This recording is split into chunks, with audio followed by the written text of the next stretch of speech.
Well,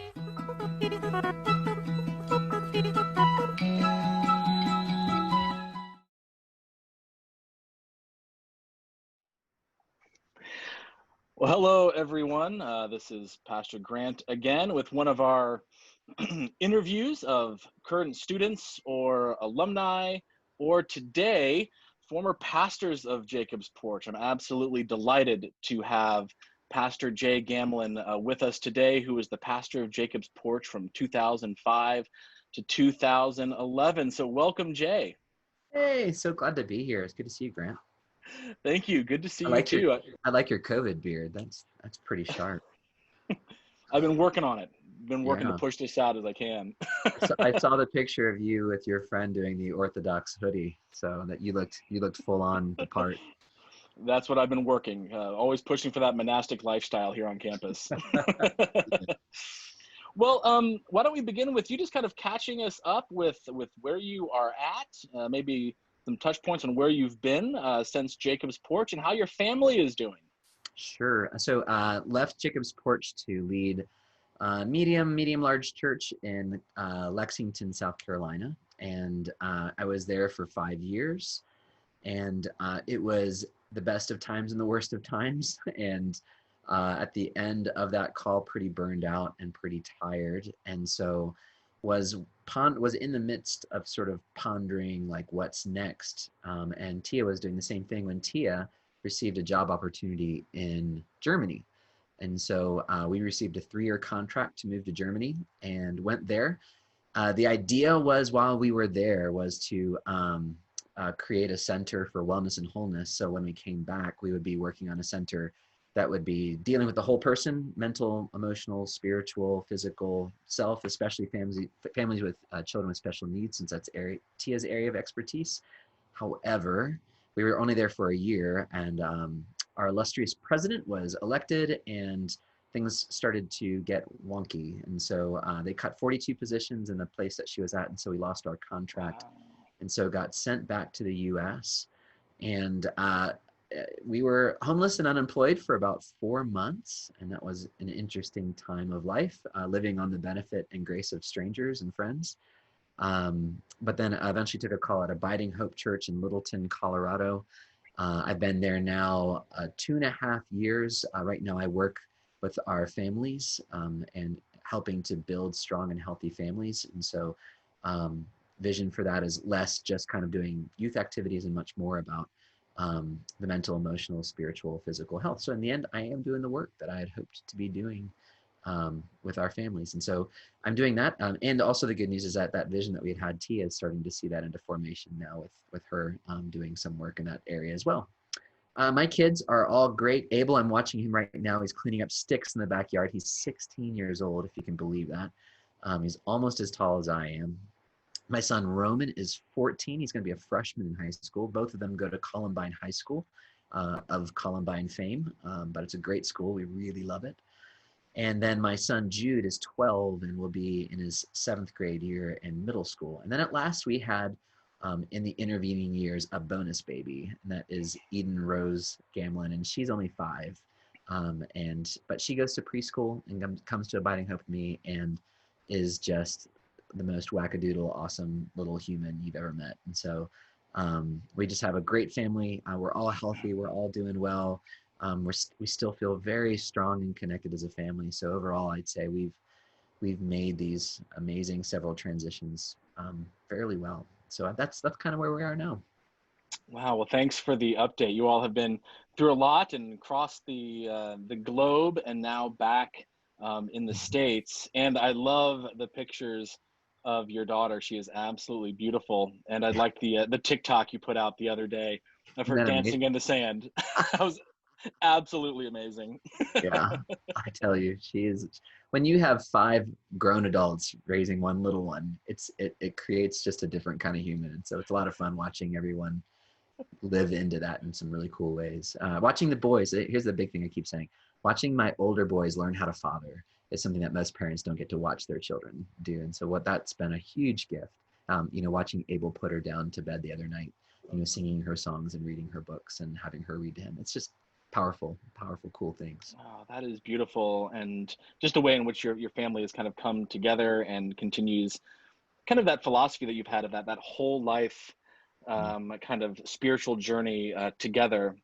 Mm-hmm. That's been very important to the work that you do and Tia does and to your family, and work that, I think you exemplified here during your years at Jacobs Porch, as I've come to understand and heard stories of the wonderful things you did here in this ministry.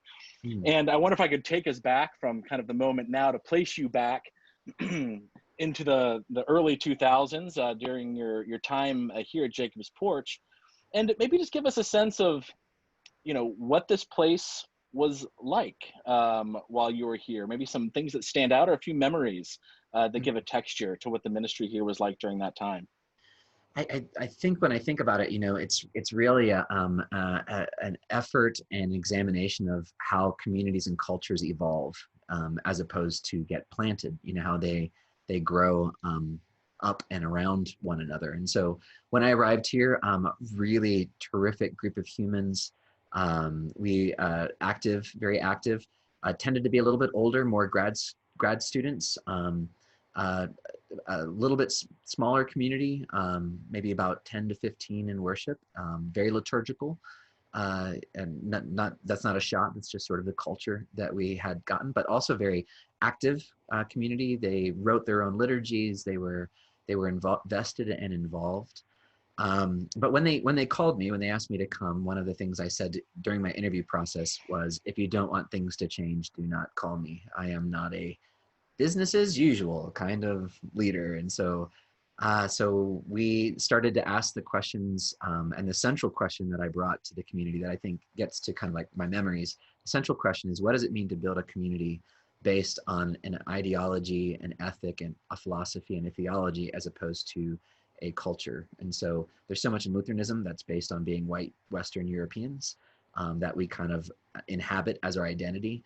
And I wanted to say, we're so much more than that simple, we wear robes and sing out of a book, a particular book. That's just so little bit of our identity. We have a powerful theology of that we can share in the world. And sometimes, as Marshall McLuhan says, the medium is the message. And so the question that we started to say, well, what if we developed, so initially we actually developed two worshiping communities, one Sunday morning, which remained fairly liturgical and as business as usual, and then an evening community on Sunday nights. So for a year, we actually did that. And then what we saw is our numbers on Sunday morning declining, and the Sunday evening really expanding. So that was in year two. There were people that didn't like the change. I'll say that. That's a good memory. That's part of the evolution. When you put pressure on a system, parts of those systems either change or die, and that's hard and painful. But that's a part of living a culture that wants to adapt. And so there were people I tell people sometimes, I'm like, we started with 10 and we quickly grew it to 6. There are definitely those moments. But then we just saw life started to spring out, and especially we started having undergrad students and experimental, and we started reaching beyond just Lutheran students who were finding us. And so it was in that third year, and I'll end that reflection of watching that evolution happen. It was in that third year that we said, so then who are we and what are we? Because we've evolved, we have a new identity, a new sense of self.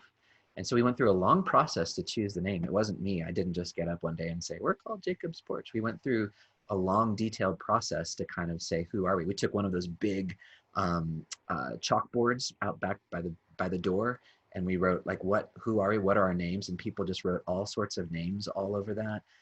We brought that into a long conversation over a couple of different evenings with board and other members, where we just really dove into it.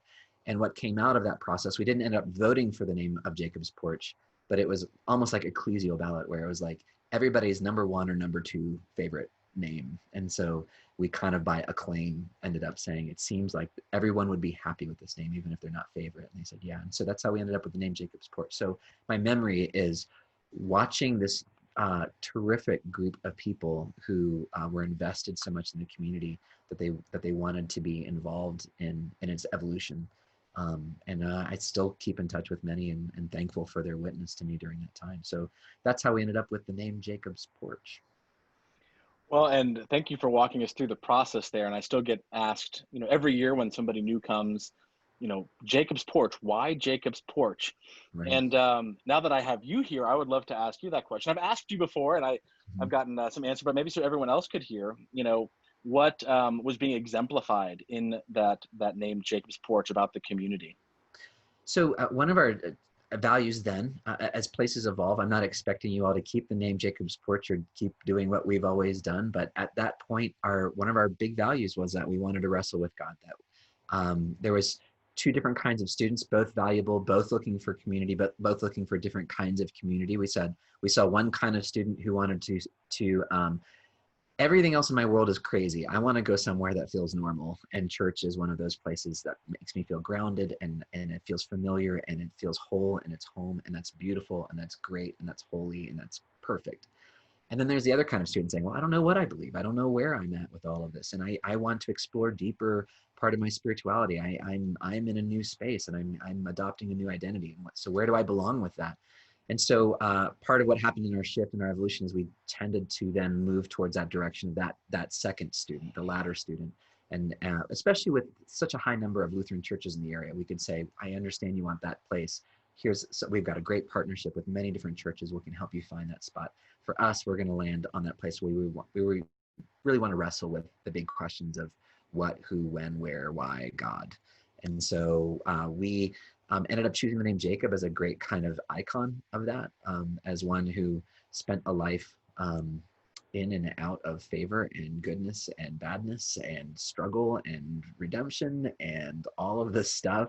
And I love that in the end, he's named Jacob this is the heel, and then he eventually becomes Yasar-El, the God wrestler. So I love this idea that his name isn't like blessed and holy one. His name is like, you're the one who wrestled with God and didn't die. All right, well done, So that was sort of why we landed with the name Jacob. Porch, we landed on that name because we found that just the church is a liminal space. It's not in the house. It's not outside of the house. It kind of hangs on. It faces outward. When you inside the house, you're faced inward, but porches face outward.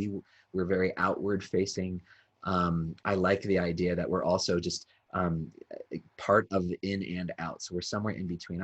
The phrase I always used for campus ministry is, we're a spiritual outpost we're an outpost on a spiritual wilderness. So it's really living in that outpost mindset and being in that porch mindset, so that we're somehow between in and out of that community. So that's how we described that. There were other names that were also very cool. I'm trying to remember any of them, but I can't. I hate to say that, but I'm so integrated into thinking Jacob's Porch that I've forgotten the other great names. Sorry, y'all. Maybe you can help me. So that's kind of where we ended up with Jacob's Porch. Well, if a name comes to mind at any point, just shout it out in the middle of the interview here, and we'll go with that. But that's helpful to hear the ethos and the ideology and the theology that was behind that. And I think a lot of that has carried forward. We've continued to evolve and all those kinds of things, but that baseline understanding of this community, I think you guys did a great job with that when you were here to define where are college students at and how they can engage. Right. And I know my students will want to ask. There's a couple questions because a few traditions, in as much as it's changed, a few traditions have carried on. And one question I get asked a lot that I have never asked you, and I sat here intentionally, was this: who painted this picture behind me, and what's the story to that? Do you remember? Or did that happen while you were here, or is that in Yes, between? it did, but I only vaguely remember it. Oh my gosh, who did that? I'm gonna forget. For some reason, Jordan comes to mind, not necessarily as the artist, but as somebody who was invested and involved in how that came to be. So I don't remember fully. One of the things that I have at least in the way that I led, is I'm very laissez-faire. And so if people want to claim that space and they want to paint something, I'm like, great. There are definitely times where I'd show up one morning and the entire basement got painted. I didn't ask for it, didn't know about it, didn't think about it, just happened. And I was like, oh, great, thanks, fabulous, and so things like that might have happened that people felt called to do that. So I hope for the love of all things holy that it doesn't become sort of icon and sacred cow that can't get painted over someday. I mean, just so you always have my permission to, not my permission. You don't even need my permission. Paint over paint over. I don't care. Nothing. Everything is impermanent. We're constantly dying and rising. So if that needs to die so something else can rise, fabulous. Go for it. I love it. I love it. Well, and I like this, and so this is going to stay for a while. I Oh, won't there you go. feel bashful in painting over, but I do like it. And if you are the alumni who did this artwork, when this video is posted, please claim responsibility in the I'd comment love that section too. somewhere. We'd love to know who was responsible for this great piece of art. And I Yeah. think art is something that is just has been inherent to this place. And students, when they come in, we can write on the walls. Yeah, Mm-hmm. in fact, that's a liturgical practice we have a lot of the time Mm, during our worship service. And the space is to be used, and it's a creative space to express the creative God we worship. And I love that entire piece about it. And then there's some traditions that I might be okay if we lose. mhm. One, I'll point out we haven't lost it because it just gets a chuckle every year, and I do kind of like it.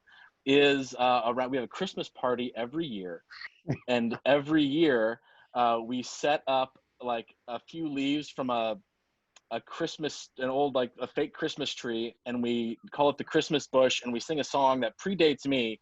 And I'm wondering, and I probably tell the story a little differently of how we got there Uh, every year. But what is the real story? Can you tell us, Pastor Jay? Very, very simply, we all showed up to have a Christmas party, and there's supposed to be this one big wood pole that the branches all stick into, and for some reason we couldn't find the pole. It was just gone. And so we're like, well, what are we gonna do? I guess we took an old orange recliner and we just jammed all of the branches into it. And then we took another recliner next to it. And so it became like this giant Christmas shrubbery with like almost like a little cave inside it. And then we jammed all, and we did sort of a cross, like white elephant kind of find something on it. It didn't have to be white elephant, but find something that you don't purchase something, but find something that you don't need, bring it, wrap it, bring it, and give it away. And we just jammed that little cave there. And I know it was Matt Carciolo who started singing "Oh Christmas" is either "Oh Christmas Bush" or "Oh Christmas Cave" at first, but I think it evolved into "Oh Christmas Bush" or something like that. And that he was the one who started to sing that song. And so it just got to be that every time somebody picked a new present while they were picking, we'd all sing "Oh Christmas Bush," or I think it was "Oh Christmas Cave" at first because we're like, "Oh Christmas Cave, oh Christmas Cave, how dark and dank are your something." It's just it was like, you know, just being stupid. Exactly. And this is just emblematic of things that happen in campus ministry. Yeah, The good call. weirdness, and it just builds a life of its own. I think we change the words a little every year still, but it's Mm, something that has just stuck around. So now yeah, students, that's straight from Pastor Jay, the origins, and we can go whatever direction we want, but that's the origins of that story. absolutely. Well, and since I've got you on here too, since you've left campus ministry, um, at least physically, I know you still very much care about campus Hmm. ministry. As a pastor in the church working in a congregation now, kind of just two questions that I would like to hear your response to. What do you see the value of campus ministry as a parish pastor? And what are some differences, that you see between, kind of a congregational ministry and your time here at Jacobs Porch and campus ministry? Sure. Well, first of all, having a group of people at a very particular time in their life is going to create a very specific kind of community. It's going to create a very specific kind of group. And so, every church ministry gathering is always hyper contextual. So campus ministry is that. So, one of the phrases I always use is that, college is not an education, it's an identity crisis. And so, to the value for me of campus ministry is it helps when culturally it is a positive thing that we are becoming more and more self-efficacious and more self-aware and more self-motivated, but we also have the ability to tap into deep roots of thought and spiritual well-being that can help shape our identity and who we are. That when we make ourselves the final authority on who we say we are, I think we run the risk of really missing the mark, which is a terrible way of putting it, but it's also the root word for sin. This idea we miss what where we are. And so the piece that I think that campus ministry does is when people are in that deep place of identity crisis is it allows them a connection to the forces beyond their immediate surroundings and connects them to a voice that is going to speak heavy, beautiful, hard, dangerous, true truths about the who that we are in this world. And my son's come in, he's getting water. So there's a little ice rattle in the It's all background. good. Yeah. So to me, the value of campus ministry is we get to be a voice at a very tender time in people's lives. And that voice isn't ours. It isn't campus ministry's voice. It's the voice of the gospel. It's the voice of Jesus saying, I want you to be whole as Jesus. This is Jesus saying, as I and God are whole, as we're one, as we're living in a connectedness. Without campus ministry, I honestly, I got into campus ministry because I didn't have a great experience with campus ministry and felt that lack in my ministry and felt that lack in my life. And felt like I had a hard time in college and wanted to step in and be a different light in that for people in that time. And so yeah, it's absolutely deeply foundational to me and very deep and important to me. What's a big difference, let me go negative first about that, and congregational ministry is that campus ministry is in a constant state of evolution and flux, and there's very little institutional memory in campus ministry, which allows a lot of freedom. Congregational memory is very long, and to move, to flow, to adapt, to change can go very slowly, and that can be a real frustration, just speaking to my own life with that I, wanting to see things evolve and knowing that I might move the needle just a little bit rather than a lot is a big change. Also, congregational ministry is, beholden to its tradition. Again, just kind of being a little negative to congregational ministry. Not that I'm negative to congregational ministry, but giving that side first. That congregational, Know what you mean. yeah, that congregational ministry. I found in campus ministry that when the students showed up to church, they really wanted to be there. Nobody made them. They weren't following a cultural norm. They didn't feel like they had to be there. They didn't have mom dragging them there and dropping them off. They showed up because they really wanted to be there. And that changes what that community feels like. When they're there, they are all in. And that's not all, you can't say that for congregational ministry. On the other side of that, one of the things that frustrated me about campus ministry is just how homogenous that community is. I mean, beyond even just race, gender, ethnicity, that sort of thing, but literally you are all people between 18 and 24 who go to the same college and live in the same 4-block radius, or, like that's very homogenous. And I remember thinking in campus ministry, I just really want a little old lady to be sitting in here too, so that when somebody is just going, oh, this is the worst day of my life, to have her just be there and pat them on the head and say, oh, honey, you're gonna forget all about this next week. It's gonna be fine. So somebody with a little more depth and wisdom is something I need. And then also I just live, and to the same kind of point, the full intergenerational life of congregational ministry. I love seeing children. I love seeing old people. I love seeing people of a wide variety and background, all present in the same community and experiencing the same thing. That's something that I really love about congregational ministry that I missed in campus ministry. And then little things like I didn't get to worship Christmas Eve with my Jacobs Porch friends. I had to visit a church on Christmas Eve. It was very weird. That was something that I missed. That was an awkward thing for campus life, if that makes sense. So those are a couple of my reflections anyway. No, that's helpful. And I so resonate with most everything you said there. And Yeah. especially thinking about, your comment of when you weren't in college, or when you were in college, there wasn't a campus ministry experience that really, changed you in some way, really impacted you. And that's what kind of keeps us going, I think, in campus ministry, is that senior who says, I wish I had heard about you before, I'm graduating soon.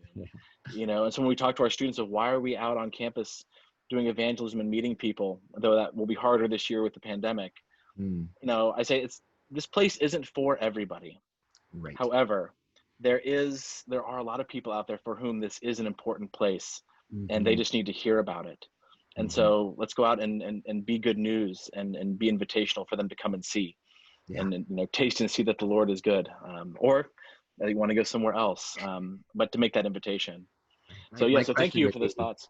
I'd be a little challenging to them, and I'd be like, so why do you want to keep this place a secret? Like, what is it about this that you think should be remain hidden? What is it about our message that other people shouldn't hear? Like, is there? I understand the awkwardness. I mean, I'm thinking of orange couch stuff, which I understand you all still doing. And I remember We people still being, do that as well. Yes. yeah, I remember people thinking like, well, what if they reject me? What if they? I'm like, that's life. And P.S. It almost never happens. You know, Right. you almost never have a bad conversation. Almost every conversation goes great, and you get over our fear a little bit. So I might add a little challenge to that invitation and say, I think Yeah. if your message is good, then it's good, and we don't want to keep that a secret. And that's something campus ministry can do, is to challenge folks to get beyond their comfort zone, and to Mm, go out and to do some evangelism in that way, and to discover that it's not that awful. You might right. get rejected, but it rarely happens. And this might just be a friend that you meet that will remain with you your entire life. You Right. know, that's really important. It's a little bit of our fragility. You know, we don't want to hurt anybody and don't want anybody to feel bad or feel angry at us or feel uncomfortable. And well, you know, sometimes transformation's uncomfortable, and we have, you know, sometimes we have to be a little courageous with that. So, yeah. Good word. Good word. Well, and maybe to wrap up, um, and you've said this perhaps already in various ways, but if there was a specific memory or two from your time here that you hold dear to you, that has shaped you even now, that memory that comes to mind every once in a while, maybe you could share that with us. So here, the one of the ones that immediately pops it to mind is, and I know that you've tried this, but it hasn't quite worked the same way. And I can't tell you why. Maybe it was just a season, but there were a few times where, as a community, we just stayed up all night and read scripture out loud to one another. And we did this multiple times in multiple different dimensions. And I can't even really put my finger on what really made those special, but it kind of was. I mean, it wasn't just scripture, but it was about being together, people knitting, sitting on couches, laughing, taking breaks. I remember me and Ross and Tanachi. I can never say his last name. He had a great Italian last name. I can't say it's like Antonacci or something like that. I remember he and I were like the only ones up at like 3 a.m, and everybody else had fallen asleep. And we were trying to get through Ezekiel, and we were like at the cubit part on the back half of Ezekiel, and we're like going, it'll be 4 cubits by 6 cubits, and the cubits on the left side will be 20 cubits by 19 cubits, and the cubits on the right side will be 48. And we just started laughing so hard because it was just like nonsense and goofiness. And here we are 3 a.m. describing a temple from Ezekiel that doesn't exist. It was just ridiculous. And so that's a real positive memory that I have. And I'd say the other real positive memory I have is the times when we'd get out of our building and get on campus, whether that was through an MP3 worship, or we did that through Orange Couch Conversations, or the few times that we would go out and worship off-site. There was just something about that little bit of danger, um, that little bit of extra stress, and that it wasn't quite as safe, and to watch people kind of light up. So I think one Orange Couch conversation comes to mind. Um, Probably my favorite Orange Couch conversation of all time. We're sitting in the Orange Couch on one end, nobody's there, and I'm watching everybody on the oval. And I would say that like I hardly ever wait more than 5 minutes without somebody coming and talking to me. That was my experience anyway. I can very rarely remember waiting a long time. But I remember this one guy. So I'm watching them all in the oval, and this one guy's walking across, and he looks over and he sees the orange couch, and he kind of like stops and kind of like, huh. And then he like runs over to the orange couch, and he's like, "What is this? What are you doing? Why are you here? Why is this happening?" And I was like, "Well, you know, how can we get to know and love one another if we don't know each other's story? So I just want to hear your story." He's like, "Well, I've got a story." And he sits down and he tells this incredible story of, he was at some bar, he wasn't drunk, but something happens and he doesn't know what. What's told to him is that he passed out or he fell down or something, but he ended up falling down these stairs and was in a coma. And when he woke up from his coma, he couldn't walk anymore. He couldn't talk anymore. There was like severe brain damage, and he had to spend the next several months of recovering his memory, walking, talking, all these abilities. But what I remember is at the end of that, I'm sitting there on this orange couch with him. He's like, look at all of these people, and they're all running, and they're throwing frisbees, and they're dancing, and they're taking it all for granted. They're taking all of it for granted. They don't know what it's like not to have that. And look how beautiful it is. Look how gorgeous all of it. Look at that grass down there. See how gorgeous that grass is. And I still think of that story. I've never preached about. I know I did preach about that weekend, but I've not preached about it since. But when I really think of death and resurrection, when I really think about being transformed by the renewing of our minds, when I think about I was blind but now I see, when I think of all of those kind of phrases, I think about that guy who really lost something and then found it again, and what that kind of renewal and rebirth looked like. That's a story that will never go away from my brain and lexicon.